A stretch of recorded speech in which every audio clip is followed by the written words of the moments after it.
Can you guys Hey, hear me all right? what's that? Can you guys hear me all right? Yeah, you on? Yeah. All right, we're live. Welcome Oh, back to really? yeah, no, you're good. No big deal. Just some quick, I wouldn't call it technical difficulties, but some, anyway, it doesn't matter. We're live. Welcome back to the SNS College Football Podcast. This is the Week 9 episode. If you haven't seen the pod before, we're going to recap some stuff from Week 8 and then go over our premier games, so to speak, for Week 9. We've got three of them. I think three pretty good ones.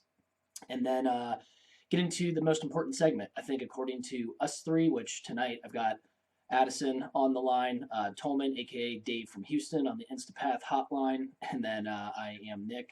But yeah, we'll get into our Week 9 bets and give you guys hopefully some opportunities to make some money and talk about some leans. But Addison, let's get into this Week 8 recap. Let's start with Oregon Washington. I thought this was a very entertaining game, but give me your thoughts on that game and Oregon moving forward. Do you think they have a shot at the playoffs still? Is it kind of slim?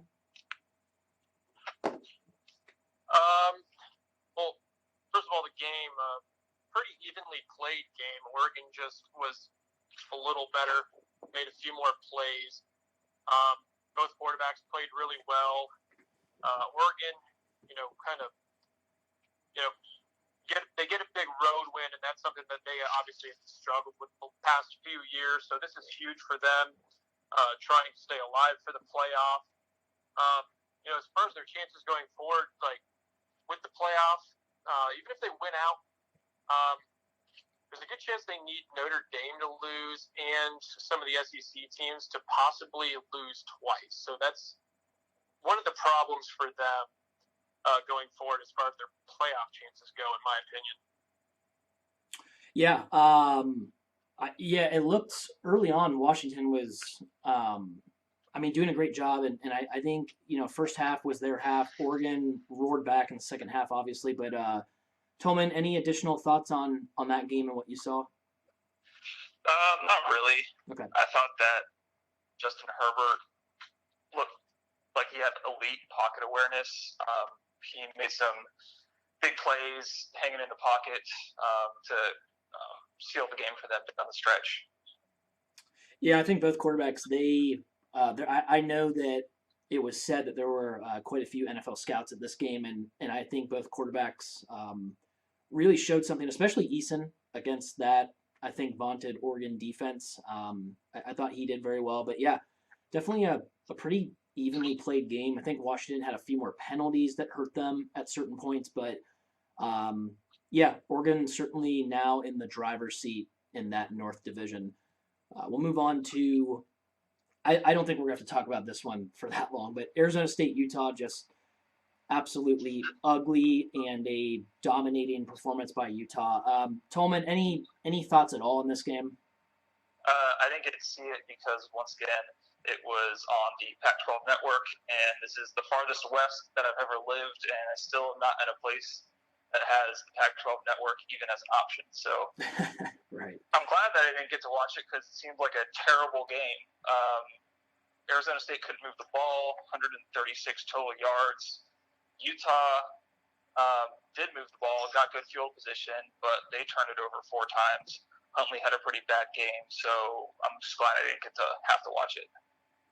Yeah, Addison, any additional thoughts, or did you get to see any of that? Or no, well, you don't have Pac-12 Network either. Yeah, nobody does. Well, the Pac-12 Network, we might want to save that for a conspiracy corner because I'm not sure it actually exists. I've never actually seen the Pac-12 Network, so yeah. I don't know. It might not be a real thing. I think it's just a rumor. So, as far as the game goes, fake news. Jaden Daniels had 4 completions, so they could just get absolutely nothing going through the air, and really nothing all. They finished with 136 total yards. Arizona State did, so just completely shut down. Weather played a factor. It was a rainy game.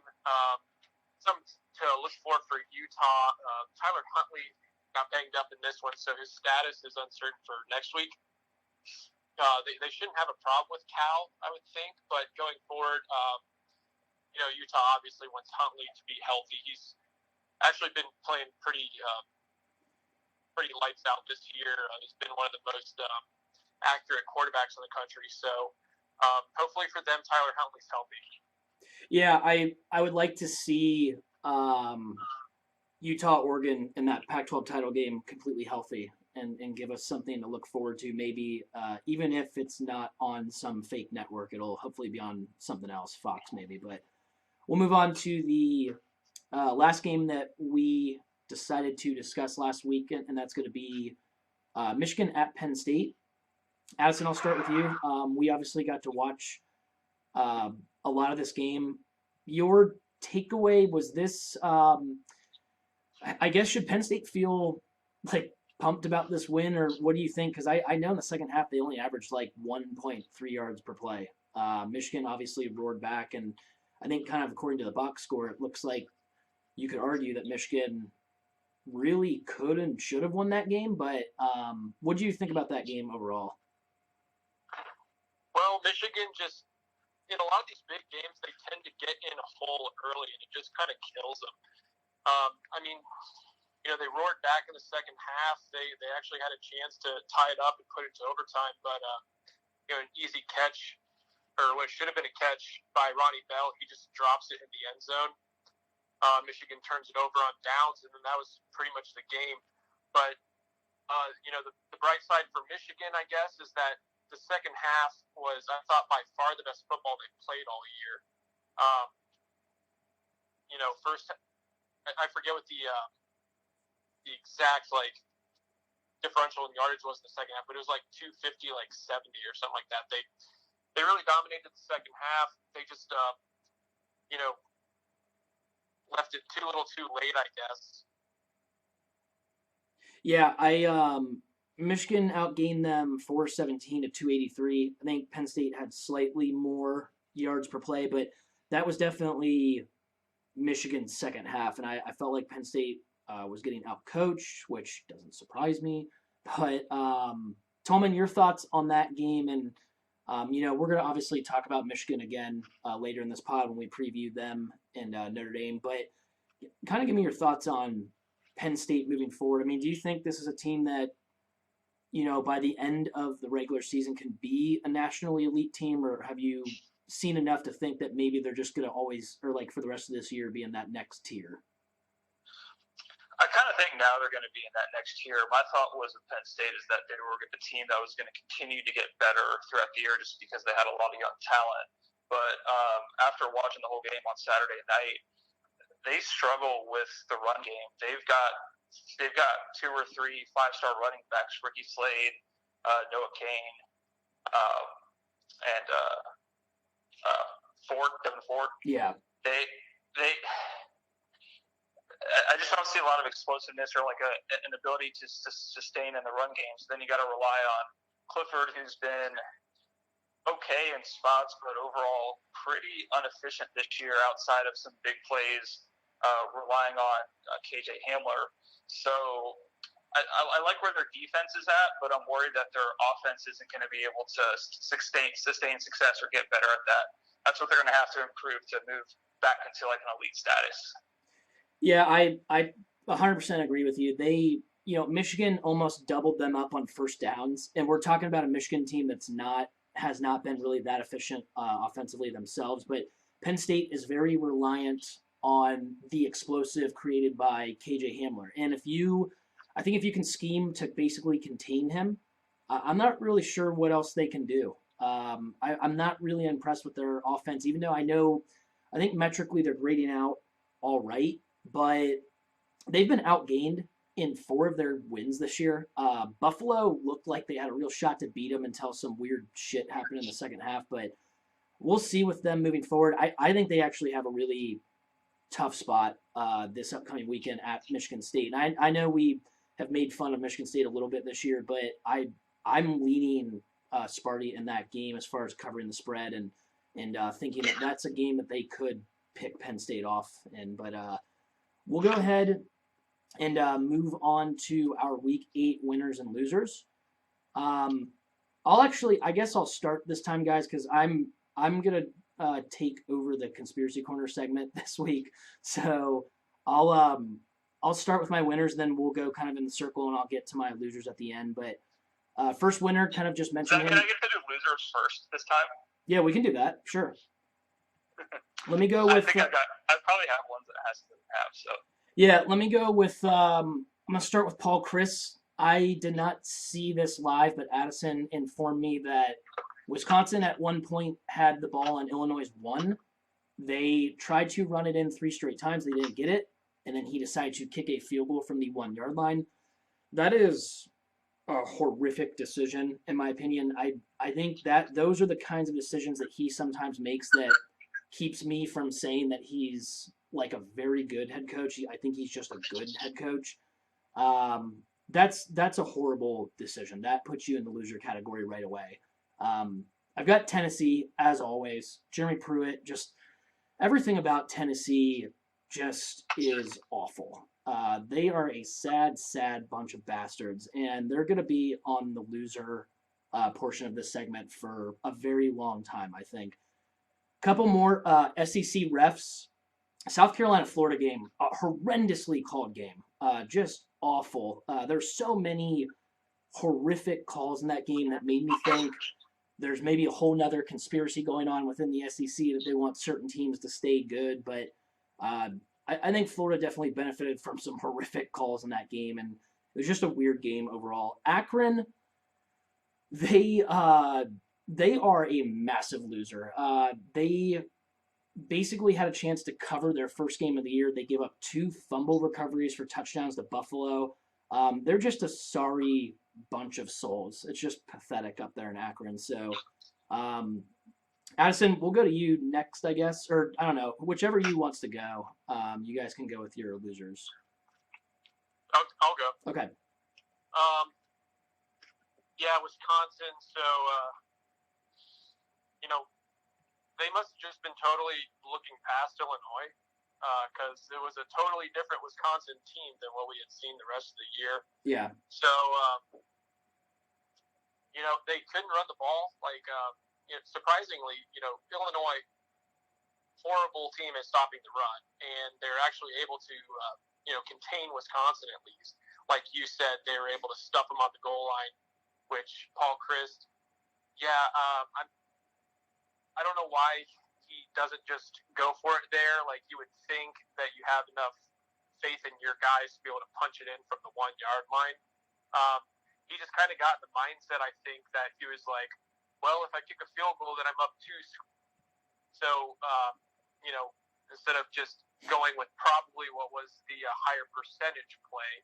So, that decision ended up really costing them the game, obviously, because they lose by 1 point. So, yeah, Wisconsin, just because of, really played down to the competition in this one, so they were a big disappointment this week. Miami makes the list again, losing to a horrible Georgia Tech team. Tennessee, once again, and basically I put them on this list because of one play from this game. So in the fourth quarter, they were actually in the game. And they were on the 1-yard line. It was 4th down. So they go for it. They try to sneak it in. Garantano fumbles the ball into the end zone, and Alabama recovers it and goes 100 yards for a touchdown. Ends up making the game look, a little more lopsided than it really was, but it just was a very Tennessee play, to have like a 14-point swing like that just ends the game. So, moving on, I got Khalil Tate. He was horrendous against USC. He got benched again. He got sacked like a million times. He got sacked 6 times, only completed 6 of 10 passes so just totally inefficient. It's so weird because he was such a great running threat his first year, and it seems like he's regressed every year, and just not playing well right now. Obviously, I think a few of us had Arizona last week, so he really killed us in that department. Yeah. Rutgers, their passing game, once again. They continue the trend that they were setting last year. Just horrendous passing game. Their stats this week, 9 of 19, 48 yards, 3 picks. In, 4 Big Ten games, they have 14 points. So they can't put anything up on the board offensively this whole year. I've got Georgia's passing game once again on the loser list too. I'm pulling up their stats again, but Jake Fromm was 9 of 12 for 35 yards. Like, what are you doing, Georgia? Yeah, what are they doing? I mean, they didn't have to do anything besides run the ball, but it's still kind of ridiculous. Just how conservative this passing game is. So, we don't put it all on Fromm, like we said before. It definitely, it's kind of, he checks the ball down too much, but the receivers aren't playing well, and the play calling is not great. So, once again, this is definitely a theme for Georgia now. They just aren't really great at throwing the ball downfield. So, Addison, would you say is Georgia a title contender to you anymore? It's hard to put them up there because I've got 2 SEC teams clearly ahead of them. Yeah, exactly. I picked them to win it in the beginning of the year, but their offensive coaching staff, I have zero faith in them now. I don't think it can be done. And I think Fromm I think he's good enough to get it done, but they basically have like training wheels on him, and they're not going to take him off. So yeah, if they go to Auburn, I think that's a game that they could easily lose. I think they can lose. We talked about that sandwich game where they play at Mizzou off a bye. I don't think it's a foregone conclusion that Georgia finishes with 1 loss and wins that division. Yeah, I don't either. At this point, I would expect them to lose. Mizzou, Florida, Auburn. Take your pick of one of those. I expect at some point. Yeah. Anyway, go ahead. I'm done. Oh, okay. Yeah, Tolman, go ahead with your losers, and then transition your winners after that. My losers were all just atrocious quarterback play.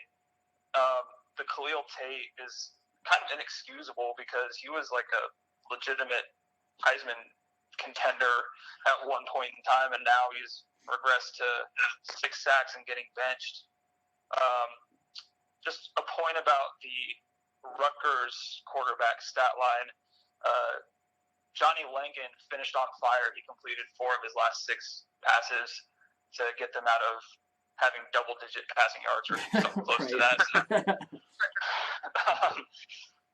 Some other bad ones. We talked about Jarek Guarantano, mostly because of Addison. It really wasn't a fumble. It was he threw the ball across the goal line. When that happened, I thought I had to think about what the spread was, because in my mind I was like, this is like a shaving points thing. Like, it looked like he literally was handing them like the ball. It didn't look like it got just popped out or something. It was weird.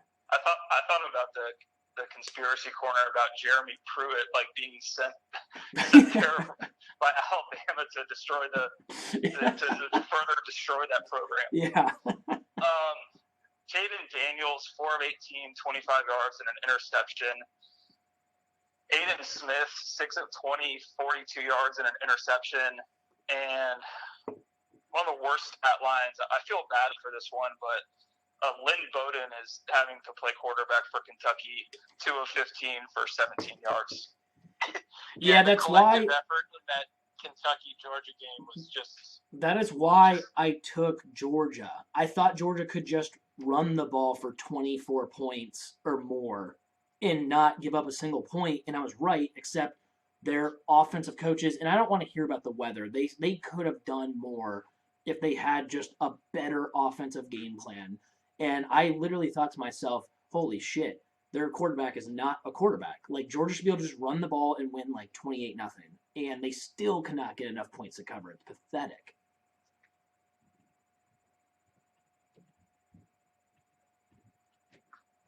T, you got any more? Dead air. No.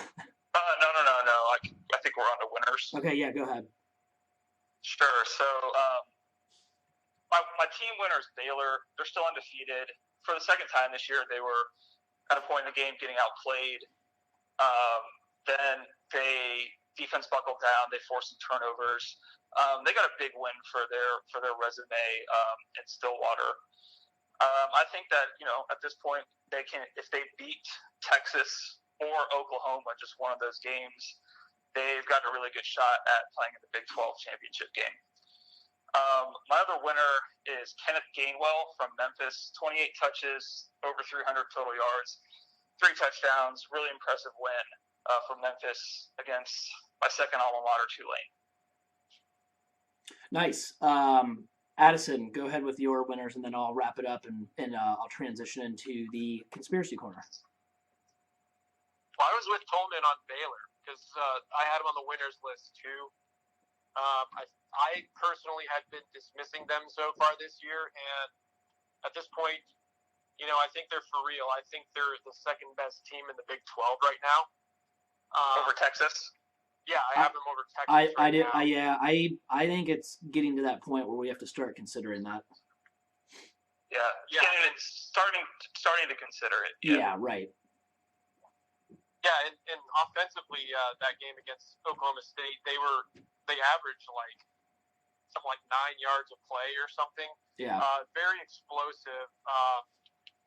Brewer he was 13 to 17 for 312 yards. They had completions of 64 yards, 78 yards, 63 yards. The running backs averaging over 8 yards a carry. So like everything they did offensively, very efficient, very explosive. So it's a very dangerous offense. They've got a lot of good weapons. So I was impressed with Baylor. Got a couple players. Jalen Hurts almost had a perfect passing game. He was 16 to 17, and the only incompletion was a drop. Yep, Drake Stoops. He cost me my first half. Fuck him. Yeah.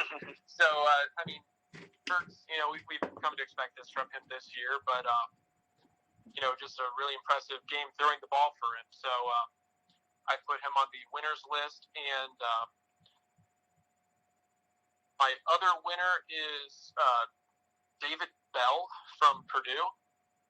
Since Rondell Moore went down with an injury, Bell has stepped up the last 4 games. He's got 500 yards in those 4 games. Oh, wow. On 33 receptions. So this is a guy, he's become another weapon for Purdue, in going forward in this offense. Now when Rondell Moore comes back, I don't know if it's going to be this year, but and this guy's only a freshman too. So they've got 2 really talented young receivers. In the quarterback, Jack Plummer's been playing well. So, going forward, this could be a very exciting Purdue offense to watch. Yeah, I think if they can get maybe a little bit of depth from the next recruiting class and their defense improves a little bit, this could be a team that could possibly surprise next year in that division based on what we've seen offensively. Addison, do you got any more winners, or is that it? That's it for me. All right, so I'm going to give 3 pretty quick ones, and then I'll transition into the conspiracy corner. So first one, we've talked about him a little bit already. KJ Hamler, he didn't have like super gaudy stats, but he did have, I believe, over 100 yards, 2 touchdowns. He's the reason that Penn State is able to do anything offensively, in my opinion. He's the reason that they are able to create explosives. He's a very good player. I thought he was pretty much the reason that they were able to beat Michigan. And he had that kick return called back too. That's right. I'm with you guys as far as I had Matt Rule and like kind of slash Baylor as one of my winners. Matt Rule is, he went down there. We've talked about this for the last couple of years. Post Art Briles, that huge piece of shit. Matt Rule goes in there to, I think, what a lot of people considered a unsalvageable situation in Baylor, Texas, and he goes down there. He implements kind of the same blueprint that he put in place in Temple, and he's showing that, this is a guy that I think is going to get some phone calls from some even bigger programs moving forward. And who knows if he'll want to leave Baylor. But as we alluded to, I think we need to start thinking about this team as a legitimate contender in that conference, as far as a team that's going to play Oklahoma in the title game. And we'll get to see them, though, against Texas and Oklahoma. So my last winner, this one was, I thought, a really cool one. This is a winner of the year candidate, in my opinion. Casey O'Brien for Minnesota is a fourth-string quarterback, I believe. He is a 4-time cancer survivor, apparently. And PJ Fleck put him in the game, and he held for what you would consider a meaningless extra point. I think it was their 4th touchdown of the game. But you could just tell that, just how happy the team was for him and PJ Fleck. And so I thought it was a really cool moment to see somebody kind of live out their dream and kind of puts things in perspective. So he's a winner of the year candidate for me, just by being able to step foot on the field and do what he loves. And football is a real passion to a lot of people. So I thought that was a really cool moment. But yeah, so let's move on to Conspiracy Corner this week. This is usually Tolman does a great job with this, but I had a pretty good one this week that, Tolman, you might know a little bit about this being kind of not necessarily in Arkansas, but in SEC country for a bit. Tell me. Yeah, we're going to talk about Gus Malzahn and the conspiracy that essentially this has to do with why he runs up the score on Arkansas every time he plays them. He just sticks it to them every single time. And the conspiracy behind this is that Gus, to give a little backstory, he's from Arkansas. He coached 2 different major high school programs in Arkansas before. He was part of the Mitch Mustaine recruiting package to get Mitch to go to Arkansas. They, I think it was it Houston Nutt, Addison? Is that right? Yeah, I think he was. It was Houston Nutt, Mitch Mustaine coming in to captain the ship of Felix Jones and Darren McFadden. Right. It would have been an exciting team. And they made, and part of that deal was that I believe they made Gus the offensive coordinator that first year. And Arkansas, not only the administration, but the fans, they love Gus. They think Gus is Saban. There's people down there that say he's... They want him. Yeah. I know firsthand experience, they want him. Yeah, and so I guess to get to the actual conspiracy is that there are rumors that I've heard many different times from people that I respect that say that Gus purposely runs it up on Arkansas, not just to, stick it to his, I guess you'd call it his hometown program, but basically he's trying to increase the amount that he can get in a buyout. If he feels like at any point that he's on the hot seat at Auburn, Arkansas wants him so badly that they might be willing to spend, absurd amounts of money to get him and make him the highest paid coach in all of football. And it's just funny to me that they basically average 500 yards a game and 50 points a game. I think the margin of deficit's multiple touchdowns every time he plays them. So little conspiracy there as far as why he... Actually, can I add to it? Yeah, no, go for it, yeah. Arkansas with the deep pockets. So this is legitimate because their 2 biggest benefactors are Walmart and Jerry Jones. Yeah, right. So, he's going to get paid whatever he wants if they truly want to take that leap. Because honestly, guys, right now, Corey was really excited about the Chad Morris hire, and Chad Morris looks like he has no fucking clue what he's doing. Arkansas is horrific, and he's supposed to be an offensive guru, and their offense sucks. So I wouldn't be shocked if maybe Auburn loses a few more games this year. Maybe things start to get a little hot again. Gus gets tired of that shit, and maybe, like Tolman said, maybe somebody or some corporation empties their pockets to get him to come back home. But definitely kind of interesting there as far as that's concerned. So let's say we move on now to our Week 9 preview. So This week we've got 3 games that we're going to take a look at. First we're going to talk about Wisconsin at Ohio State. Then we're going to get into Auburn at LSU and finish with Notre Dame at that team up north in Michigan. So, Addison, I'm going to start with you, and let's talk a little bit, first of all, about when Wisconsin has the football. You know, we've seen them be pretty dominant against some really weak, kind of inferior talent. Then we've seen them struggle, obviously, with Illinois. We saw them struggle a little bit with a better defense in Northwestern. Give kind of the casual fan, your perspective as far as what is Wisconsin going to be able to do successfully against OSU? Because I was surprised. I thought you guys would be shocked by this. This is the most shocked I've been by any metric this year. But Wisconsin, as far as just looking at their O-line metrics and their run game, they're 85th in the country in success rate. Like, they're moving people on the line. Like, their adjusted, line yards are good. Standard downs, they've been good. But most of their running plays have not graded successfully. So, Addison, if OSU is able to load the box and kind of just tee off on Taylor, is Cohen in that passing game to be able to do enough against that really good OSU secondary? Well, for Wisconsin to have a chance, they're going to have to stay on schedule. Everyone always thinks of Wisconsin running the football. Like last year, they were the best running football team in the country. This year, like you mentioned, they're definitely good running the ball. Overall, offensively, they're about as efficient as they were last year. Their passing game has picked up, but they definitely rely on keeping Jack Cohn in manageable situations. So, I mean, if they get behind the sticks, it's going to be really tough for them. They're not a downfield passing team. Not a real explosive offense, but they are pretty efficient. Ohio State's defense, them and Wisconsin, actually, if you look at all the defensive stats across the board, pretty much they're all like, these two teams are usually at the top of like all the metrics.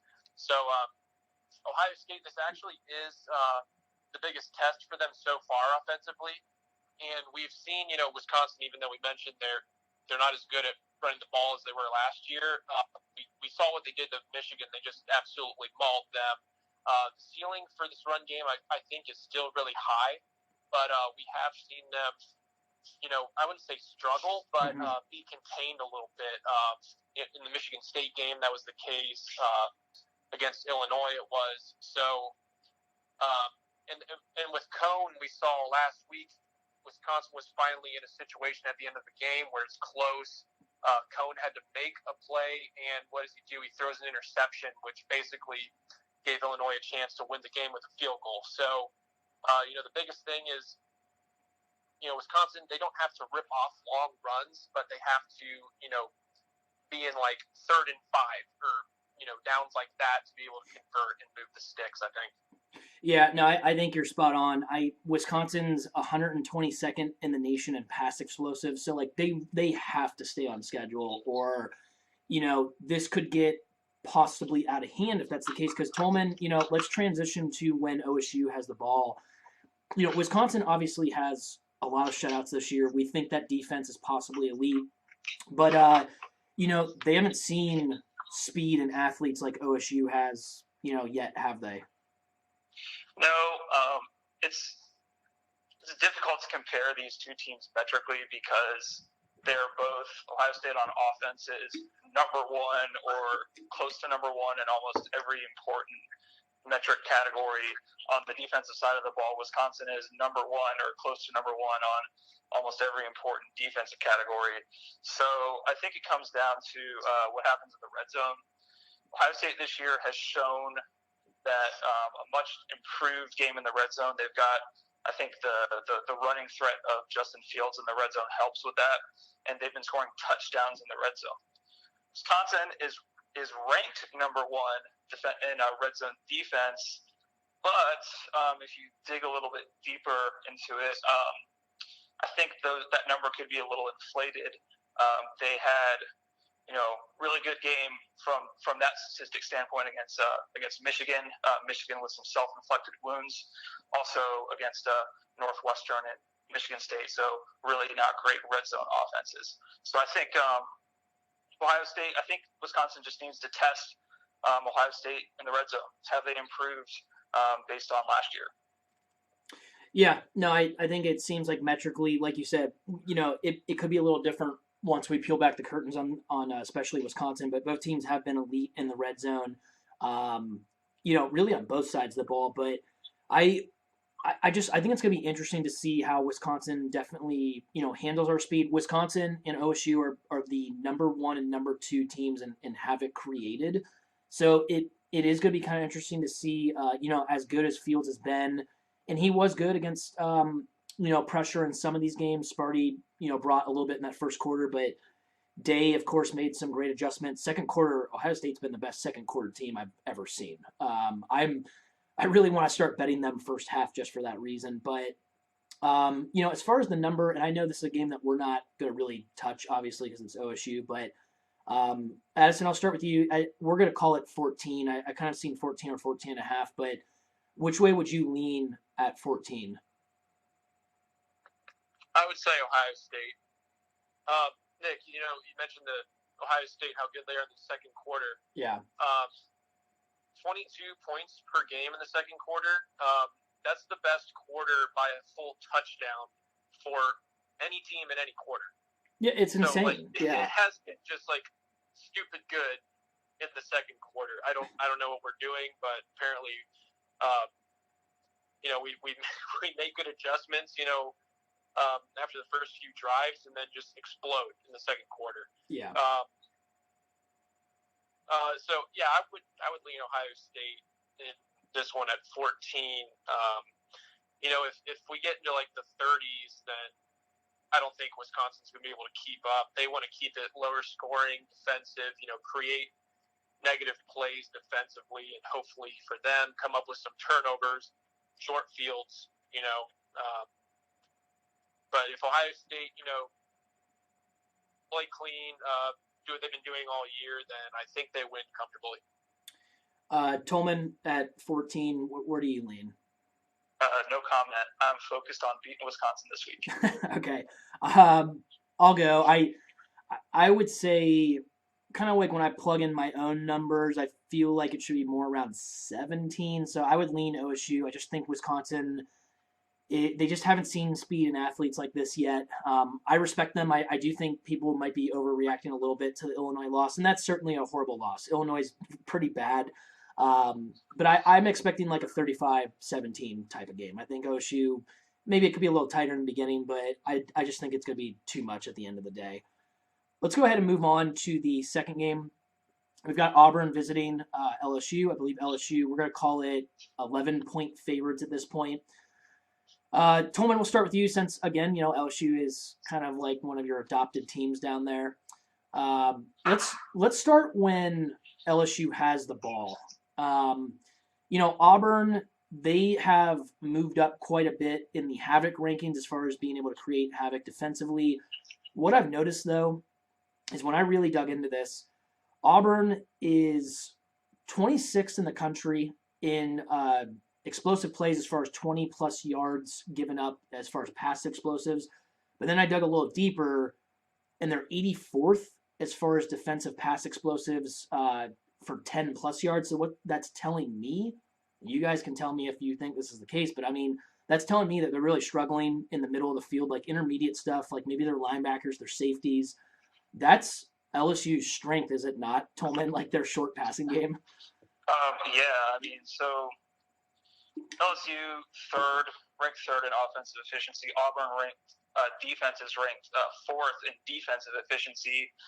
But if you peel back the numbers, they're ranked 29th defensively pass efficiency. So I think all those numbers kind of puts you about right there. What Joe Burrow does best is he does really well under pressure. So I think that he can handle the havoc that Auburn's going to create. He can, kind of like he did against Florida, same formula. He was able to make some big plays, keeping plays alive and getting the ball downfield. Auburn's strength defensively is getting off the field. They rank 11th in defensive third down conversion rate. But I think there's the opportunity for big plays from LSU, and that's why I put the bet on LSU to cover. Yeah, I'm kind of that's one of my slight leans, and when I saw a few more of these stats, kind of peeling it back, I started to lean even more towards LSU because the thing is also is LSU they closed as 14-point faves against Florida, right, when they were in Death Valley. And but haven't we basically rated Auburn and Florida as like pretty much even teams? So like, why is LSU only giving 11 here? Then it's kind of strange to me. But Addison, we'll talk about that maybe the line a little bit more in a sec because I know that's I think the first bet that you actually booked as well. But we'll switch to when Auburn has the football. Obviously, we've seen what happens when Auburn allows a lot of havoc, which they still rank pretty low. I think they're 77th in havoc allowed. LSU is a team that does create quite a bit of havoc. The one thing that I did find is that LSU ranks 50th in defensive success rate versus the run, and Auburn obviously is capable of running the ball. Do you think Auburn's going to exploit this enough to keep it close to that number, or do you feel it's just going to be too much havoc from LSU maybe? Well, I think Auburn will, I think they'll have some decent success running the ball. They don't have Whitlow. He's out for a while. Last week they ran the ball really well, but that was against a pretty shitty Arkansas defense. So I'll say this again. It's like a big deal not having a Whitlow. They rely on him to beat up opposing defensive lines. Yeah. Arkansas, doesn't offer much in the defensive line position, but LSU been okay this year. They're more talented, so that could be a problem. Yeah. Yeah. I agree with you. Whitlow, he always seems to be better like in the fourth quarter of games. So, yeah, that is a guy who's kind of like a bowling ball, just kind of wears on the opposing defense. Nix is pretty volatile this year. Not incredibly efficient, but he is capable of producing big plays. Auburn gets a lot of different guys involved in the running game, whether it's Nix, whether it's a stable of backs or the receivers on jet sweeps. Like I said, I think they'll have a little bit of success running the ball. What they need to do is come out and start the game out fast. They've done a good job of that this year, getting leads against teams. So that's what they're going to need to do, because if they fall in a hole to LSU, they're not going to be able to. If they have to rely on Bo Nix's arm, then I think they're going to have some problems. Yeah. So obviously, you guys both booked LSU. I'm leaning LSU. I think that means we pretty much think that Auburn doesn't have much of a chance to pull off the upset here in Death Valley. So we'll go ahead and move on to the last. Nick, I liked your logic when you were talking about the Florida line and then what this line was. Yeah. Yeah, it doesn't make sense to me. I thought the same thing. I was like, that seems kind of low. Yeah, like I kind of when I punch in my own numbers, I think I give Auburn on a neutral field, like maybe they get like a half point to point edge against Florida, but we did see them play Florida. It was in the swamp. But if that's the case, even so, you're getting some value with LSU at 10.5 or 11 even. I really don't understand why this isn't 13.5 or 14 right now. But yeah, so we'll go ahead and move on to Notre Dame at Michigan. I think a line that is surprising the casual fan, even us a little bit. This opened, I believe, around 2.5. I think Michigan right now, correct me if I'm wrong, guys, I think they're 1-point favorites right now. Is that right? Yeah. Okay. So, yeah, Michigan's a 1-point favorite. They haven't done a lot this year to make it seem like they should be a favorite over Notre Dame. But, Addison, I'll start with you this time, and we can start with, do you want to talk about when Notre Dame's got the ball, or do you want to talk about when Michigan's got the ball? I'll let you choose. I'll go with Michigan. Okay, yeah. So why don't you just go ahead and, what can they do to, move the chains against Notre Dame? Because they're not really an explosive offense. Where are they going to find success to keep this game, according to the spread, keep it close and have a chance to win it? Well, they've been running the ball a little bit better. I mean, still not incredibly successful, but it has gotten better. I think they're going to need to do that, take some pressure off Shea. Actually, really, I think the receivers are playing better too. They're still kind of underperforming from, how highly touted these guys were coming out of high school. Right. So things still aren't really, I would say, clicking 100% in this offense, but it has looked better, especially in the second half, like we mentioned, against Penn State. If they can keep that going, then I think they've definitely got a good chance. They've played some really good defenses so far this year, but they haven't looked good in any of those games, like Wisconsin, Penn State, Iowa. For the Wisconsin and Iowa game, they looked like shit all game, and then Penn State, really for half of the game, they didn't look good, but then finally woke up in the second half. So, Notre Dame, I wouldn't say overall they're as great a defense as any of those teams, but they are really good at creating havoc. So that's something that Michigan is going to have to watch out for. Also, Notre Dame is pretty good against the pass. Shea, he's going to have to play better than what he has. He needs to be more efficient, I would say. They actually got some big plays in the passing game last week. And Notre Dame's done a pretty good job of preventing that. So, that's pretty much what I see offensively for Michigan against that defense. Yeah, I think you're pretty spot on there. Michigan 50th in success rate, 39th in adjusted line yards. So it hasn't been great, but it hasn't been terrible. I was a little surprised by this. I know Notre Dame hasn't been as strong against the run. 123rd in the country in defensive run success rate. 89th in adjusted line yards. So I do think Michigan's going to find some success on the ground in this game. The thing for Michigan is, like you said, Addison, I think they're going to need Shea to be a lot more efficient because they're not really creating explosives. We know that Notre Dame is probably going to sell out to stop the run, knowing that Michigan knows that's what Notre Dame's weakness is. I think that'll be an interesting little dynamic within the game. But Tolman, we'll flip to when Notre Dame has the ball on offense. What do you see from them as far as ways that they'll be able to find success against Michigan's defense? So this is a pretty even match to me looking at the metrics. Notre Dame 17th in offensive efficiency, Michigan 20th in defensive efficiency. Both teams are about Notre Dame's about around 30 at 43% third down conversion rate. Michigan is in about the 20s or 30s with 31% third down conversion rate. So when you look at Notre Dame running the ball, they don't have any guy that jumps out at you, but they've been somewhat effective, 5.4 yards per carry. Michigan, on the other hand, has allowed 3 yards per carry, so I could see that being somewhat neutralized. I think it's going to come down to Notre Dame and the efficient passing game. They rank 15th in passing efficiency.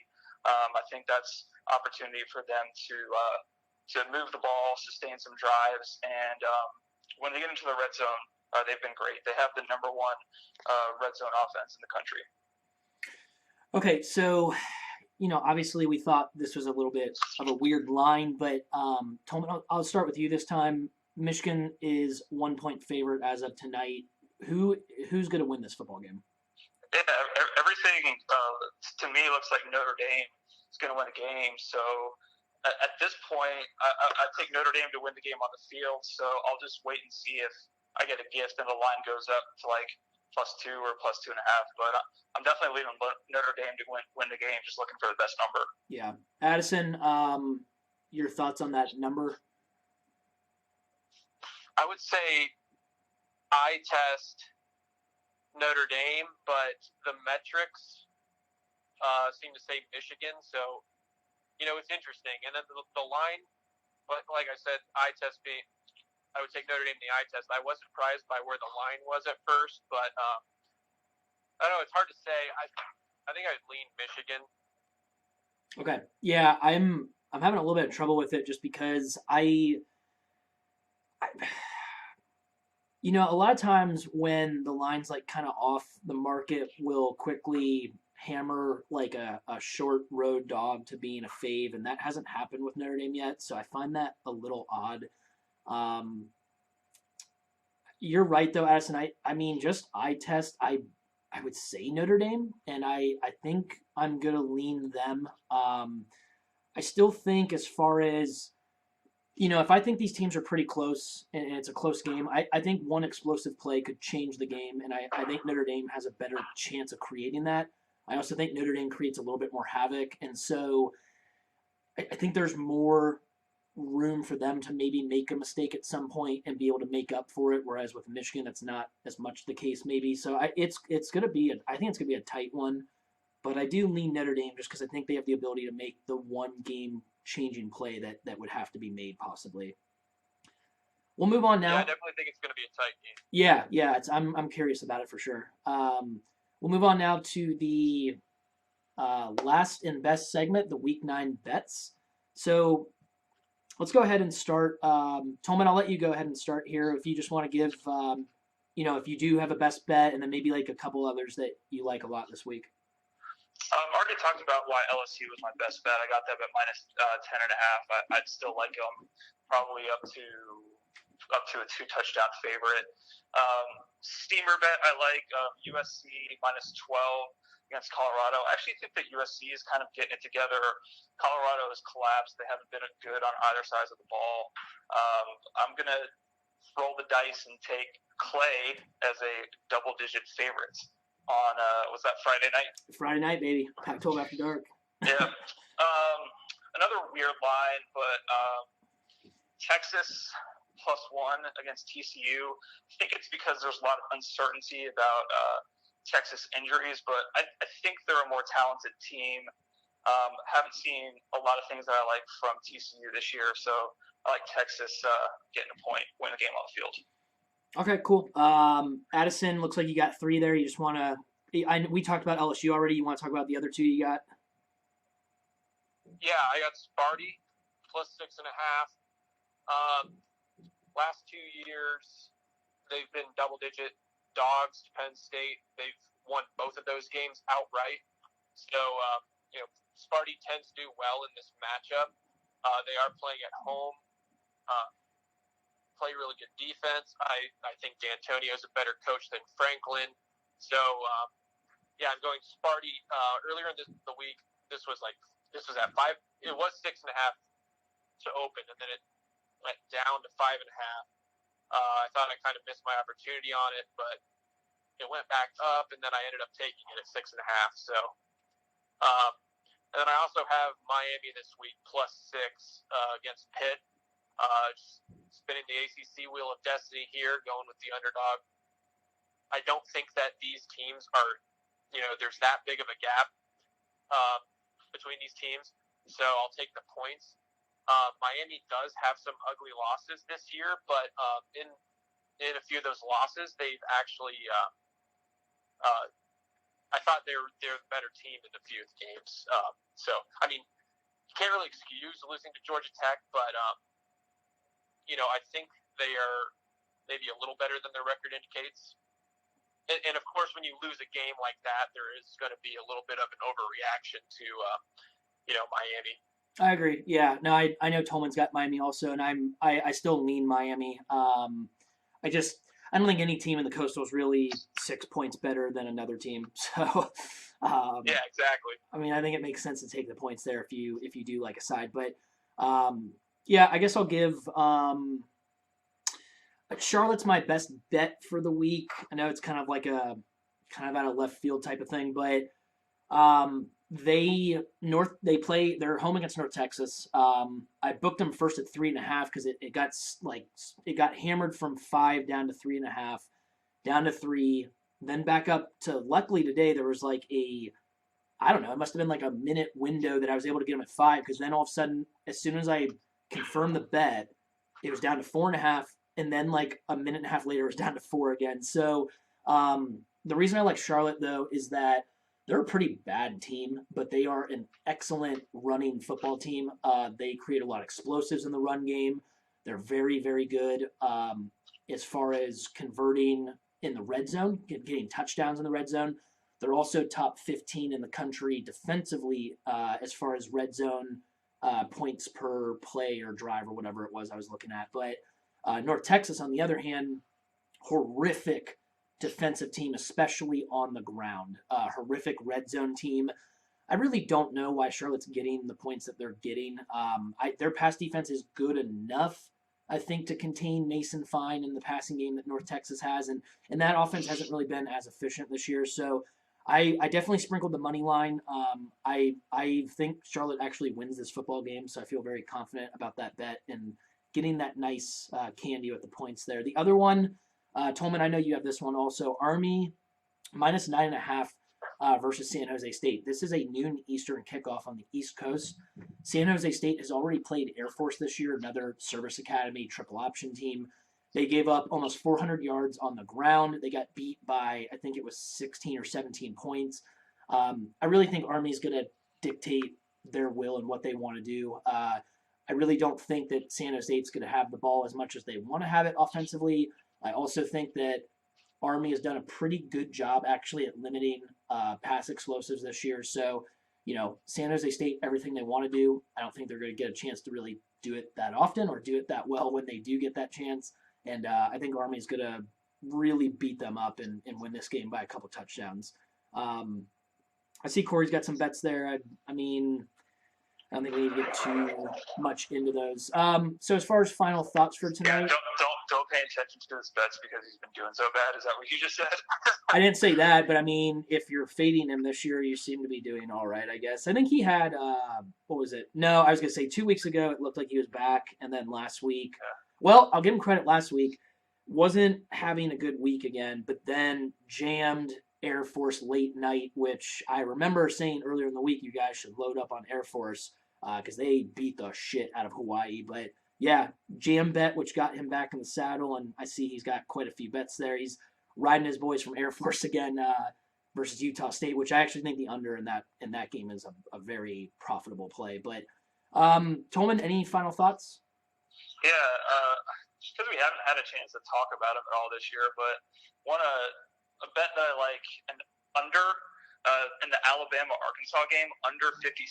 We haven't really talked a lot about Bama this year, but Tagovailoa was out, and Mac Jones is in. I think the offensive game plan could be a little bland with him there, and on the other side, Arkansas can't do anything. So I like the under in 56 in that game. Yeah, no, that seems like a strong play, and I think the logic is sound. Addison, any final thoughts? Nah. All right, so that'll do it for the Week 9 episode of the SNS College Football Podcast.